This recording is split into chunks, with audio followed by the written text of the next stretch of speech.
Hello and welcome to the Dr. Grant Show. Have you ever been in a situation where you felt like your voice wasn't being heard?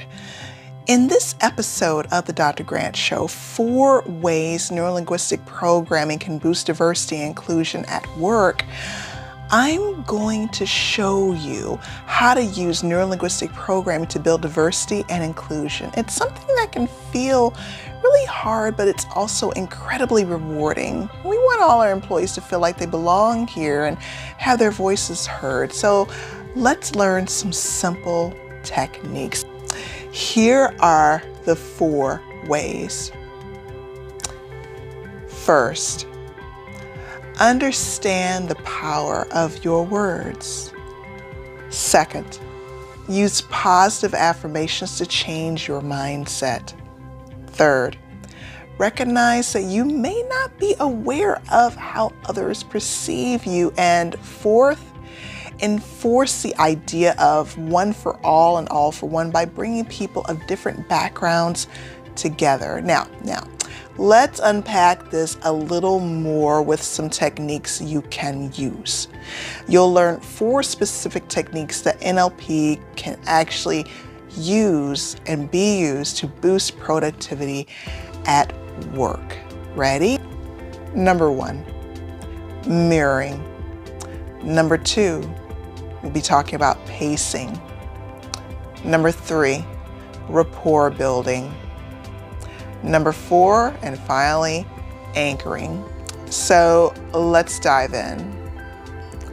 The first is mirroring, which is about matching body language with someone else. So if you are in a meeting with someone and you desire to mirror their body language, if they raise their left arm, you would raise your right arm if you're seated across from them. Now, don't do this in an icky, weird kind of way. Just do it in a nonchalant, unobtrusive way. You'll know that you have achieved a certain level of being in sync, so to speak, when you initiate a movement and that person mirrors you subconsciously. The second is pacing, which means matching speech patterns or, for example, tone of voice with someone else. So if I talk like this in conversation, and you're talking really fast like this, we're not pacing. If we're both speaking slowly with certain vocal inflection, perhaps when I finish a sentence, I finish my sentences on a down tone. When you finish a sentence, instead of finishing on a down tone, you finish your sentence on an up tone. You see what I did there?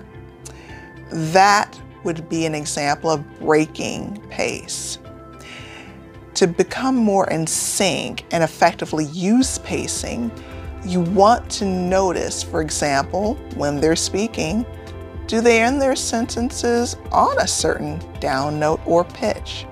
Subtly match the way they're speaking. Next, we have rapport building, which helps us connect with people on an emotional level by using words that match their feelings. A good example of this, you may have never noticed it, but when a person proceeds to explain something to you and they're in a meeting with you and they say, I feel that this client would benefit if we took approach ABC, versus someone else stating, I've heard if we take approach ABC. Notice the difference. feel versus heard. Now, it may seem really subtle, but over time, this achieves an actual improvement in communication. And this is something that you can use no matter what ethnicity you're talking to and communicating with, because it works across all languages and all cultural backgrounds, because we are all first and foremost human. Let me get to the final one. Finally, there's anchoring. It's our way of triggering positive memories or emotions through touch or sound, so we can bring those good feelings into the present moment when working with others who may not share our views yet. Remember, one key thing that can tank even the best diversity and inclusion initiatives: not being honest about your motives. Saying what you think wants to be said for a diversity and inclusion initiative may sound good on the outside, but you have an intangible presence, your intention. For example, you ever enter a room right after an argument between two people and you could feel the tension in the air? This is because of something called the human biofield. Now, scientific studies have documented invisible energy fields that extend as far as 6 feet out ahead of our bodies. Our brains have adapted to be able to sense these fields, whether you believe that they exist or not. So, as heads of departments, companies, teams, you can make all the policies you want. However, if you are missing the secret sauce of how to change, one by one, from the inside, the health and the potential profit of your organization will be lost.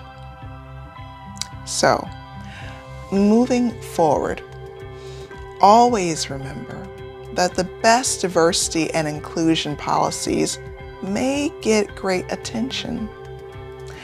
And using these 4 NLP strategies is a superb start.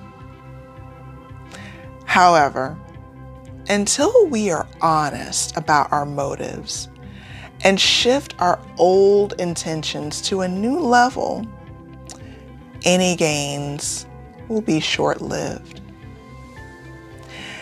And we want our gains to be more than short-lived. We want for our company permanent momentum, boost in employee productivity and profits, and a healthy company, because when you take these steps, and these are just a few, I don't have enough time in this episode of the Dr. Grant Show to cover everything. That would have to be a master class or something, or a group training. But when you take even these few approaches that I've mentioned here, you'll incrementally begin to see improvements in the communications between the employees in your organization. And when that happens, magic happens. Communication improvements lead to reduced stress. Reduced stress leads to boost in productivity. Boost in productivity increases creativity. And this improves the health of everyone in your organization. You didn't think I'd forget about the health component, did you? So let me know what you think in the comments below. If this sounds like something good to you, you can feel free to reach out to me. I am on edibleaddiction.com. My name is Dr. Kirsten Grant. Thanks for watching.